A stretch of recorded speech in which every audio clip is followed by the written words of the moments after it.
I want people to have a little bit of what we feel like every day at the market, where you just have freshly baked bread and we're smelling everything and it smells buttery and delicious. And I wanted people to be able to bring a part of that home, you know. It's not just about bringing the product home, it's also the experience of it. Hello everybody, I'm Jonathan. I'm the baker at Rigor Hill Market, and here I'm going to show you how to make cinnamon rolls. This is a slightly modified recipe from what we make at the bakery. It's formulated and scaled for you to make at home. We are actually using instant yeast, but if you were to be using active dry yeast, you want to start by mixing this with the milk. Here we have half a cup of milk that we're just going to start right in the bowl, followed by the yeast. Again, this is instant yeast, so this doesn't matter too much. But if you were using active dry, you would want to do this step and let it sit for a second for it to rehydrate. Next, we have 3 tablespoons of sugar over here. There is a teaspoon of salt and the teaspoon of yeast. We also have a single egg. Lastly is the flour. Here we have 2 cups of all-purpose flour. You could use bread flour, you can use all-purpose flour. Of course it matters, but bread making is not as complicated as it seems. You know, it doesn't have to be like you have to use this flour, you have to use this thing. Use whatever you have and it will still be great. Here we have everything in a bowl, and we're just going to start by mixing it all up together to form a dough. This is obviously a very small batch, which is great. When you're first starting to make bread, start with a small batch, something that you can work easily with your hands. And in future, you can venture out to make other breads like baguette, you want to do focaccia, you want to do sourdoughs. Everything is possible as long as you follow the same basic steps. Once everything is together, I'm just going to put it right out on the table for you to see how I work this dough. So it does start a little bit sticky, and that is absolutely all right.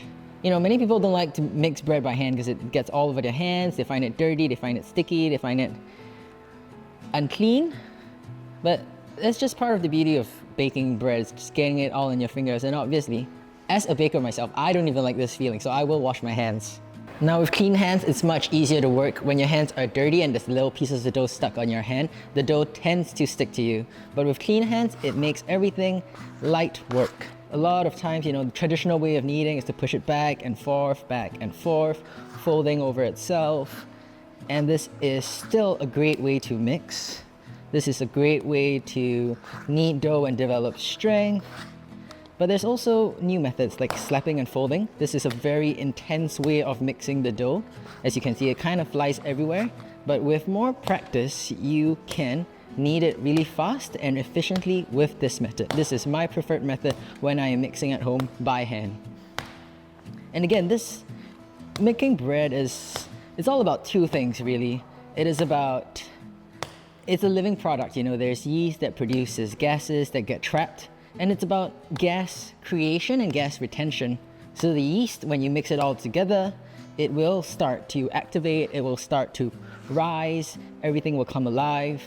And the next step you need to do is make sure that the dough can trap that gas. And that's why we are kneading this dough, to give it the strength to catch that gas and keep it inside to make your light, fluffy rolls.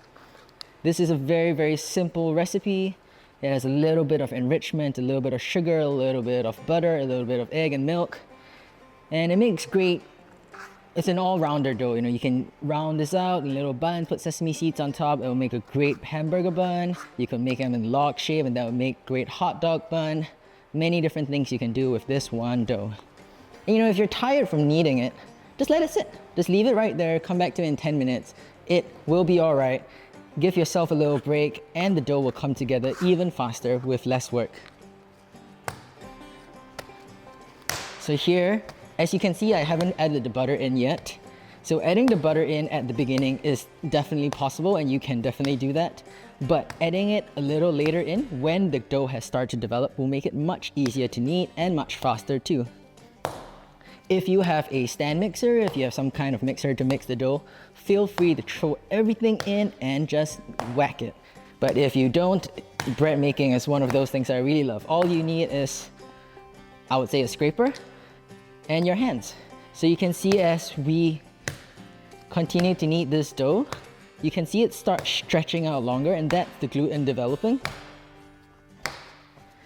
And what we really want is a nice, smooth, and strong dough.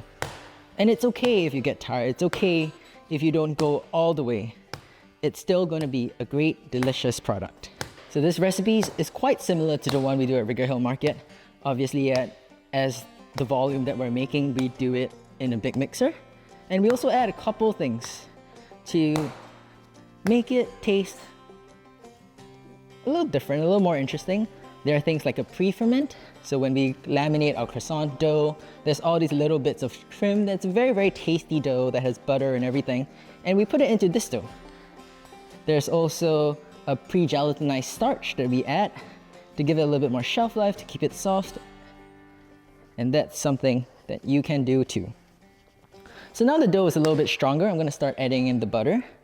So this butter has been softened. I left it at room temperature for a little bit of time, but it's okay if it's cold. It's just a little bit easier to incorporate when it's already soft. And so this part gets a little messy, but basically we just need to knead all the butter into the dough. And it will look bad before it starts to get better. Here, I'm gonna just knead it until all the butter gets incorporated, until the dough comes together. A little slapping and folding. Whoops. Right now, I have my dough all together. I'm just gonna put it in a little ball and give it some time to rise. As you can see, this dough is not yet perfectly kneaded. It's not perfectly smooth, but time will take care of that part. I'm gonna put it in my little container here and put a little lid on it. So right now, I'll leave this in a warm spot to let rise before I come back to it. Basically, we don't need to look at time as much as we look at how much it rises. We like the dough to be about double. And at this point, you can also leave it in the fridge if you want to continue the process another day. So I'm just gonna put it right in my drawer. And here we have a dough that is nicely risen. You can see it has risen in this container. And it is nice and proofed and ready to go. And it also smells yeasty. So next thing, we're making cinnamon rolls. So there will be a cinnamon schmear that goes in this. At Rigor Hill Market, we like to do a schmear that's made with butter, brown sugar, and cinnamon. I have all the various ingredients here, and we're just gonna mix everything together. Again, I love using a bowl scraper for everything, and I will just use this to mix it until we get a nice paste. For this step, it's important to start with a nice softened butter, so it's easier to incorporate. All right, wonderful cinnamon schmear. Gonna set that aside and go back to work on the dough. So right now here we have the dough, and I'm just grabbing a little dusting flour, a little flour on the table, a little flour on the dough. I'm gonna pick it right up. This is a small recipe that just makes one tray. It's a very reasonable amount of dough to mix. And I do have a rolling pin here, but this is such a small recipe. If you wanted to just press it out, smear it on, and roll it up, that would work absolutely fine as well. Here I'm going to take the rolling pin, I'm going to roll it up into a nice rectangle. Okay.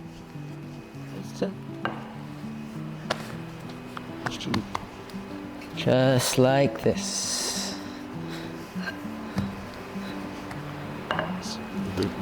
Now in my dough, I am going to put my cinnamon schmear and spread it all over the dough in a nice even layer. Again, using my favorite tool, this plastic scraper. Plastic scrapers are like the tool I use the most at the market and in baking in general. I'm very particular about how they feel. And this is my favorite one so far. Unfortunately, I cannot give you a link to buy it because I found it in a random market in Mexico City. And I immediately bought 5. Where you find the best stuff. That's where you find the best stuff.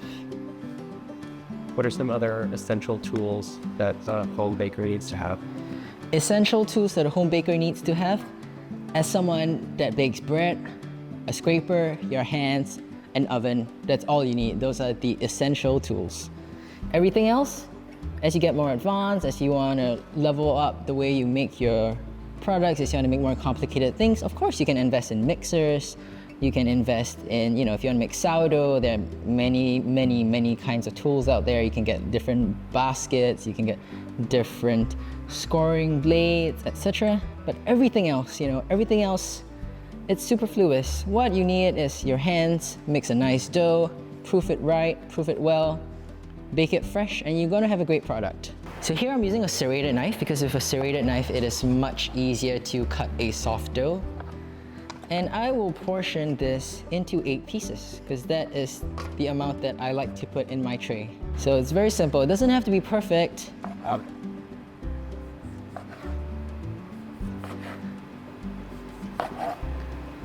At the market, of course, we weigh every single piece and every single tray will be consistently scaled for you. It's not going to be the same as this.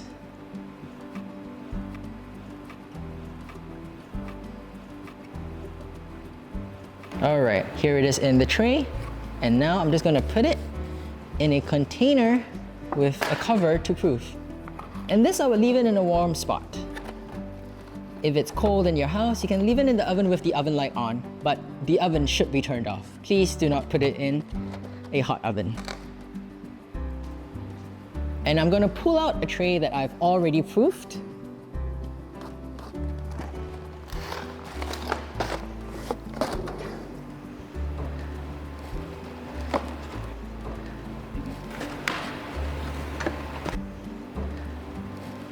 And how do you tell what is proof? You know, there's many different ways to do it. Many people will tell you to poke your finger in to see how it feels, to see if it leaves a dent, if it does not. And that is one way to do it. Another way is really just visually look at the size. When I first started baking, one thing I would like to do is just take a little photo, and then in an hour, I'll go back, take another photo, compare the photos to see if it has risen. We want this to be about 1.5 times double the size. And again, it's not an exact thing where what is the perfect point at which it is ready to bake. It could be a little less proof, it can be a little bit more proof, it's still going to be a delicious product.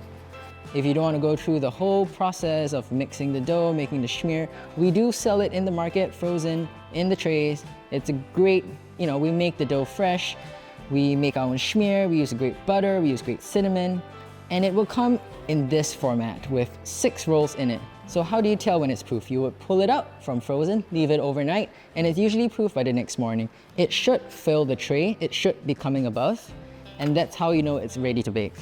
Now I'll just preheat an oven to 350 degrees Celsius, Fahrenheit, and I'm just gonna pop it inside for 25 minutes.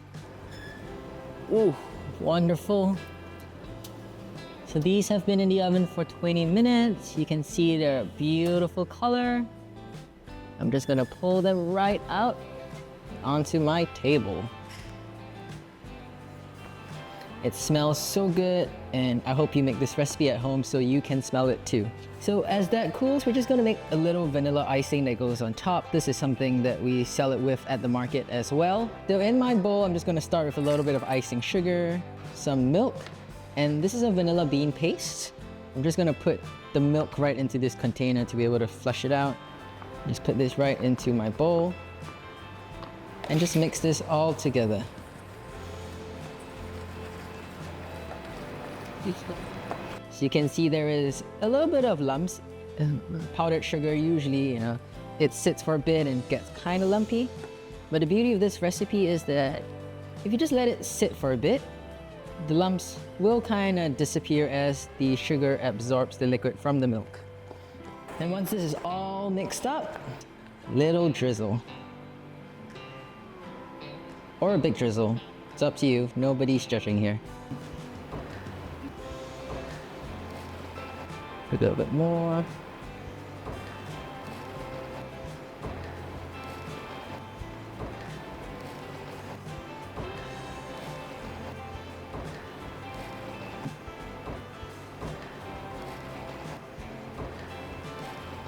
So this is still very hot. I would advise you to wait if you can. But one of the best parts of baking and being a baker is to eat something really fresh, because you can go to the best bakery and it's hard to get this same experience of like warm bread in your hand that has been freshly baked, and there's no better feeling. And this is one of my favorite parts of being a baker, is eating fresh bread. And now you have the chance to do it too. So please, don't wait around. Enjoy it when it's hot. My hands are burning right now and there's steam coming out of it, but it smells so good. You can see the cinnamon, you can see the glaze on top, and it just smells yeasty and delicious. Take a bite right now. There is a ton of cinnamon roll shops in New York City right now, but I promise you, your favorite cinnamon roll will be the one that you make and bake at home. Thank you so much for watching. I hope you enjoyed this recipe. Please subscribe. And if you don't want to go through the whole process of making it, come by Rigor Hill Market, pick it up for yourself. Thank you. If you see it in the freezer at Rigor Hill Market, I will tell you right now, it is freshly made. I do not have any more storage to store them. Whatever you see in the case is all we have, and I try to make more every single day to keep up with the demand.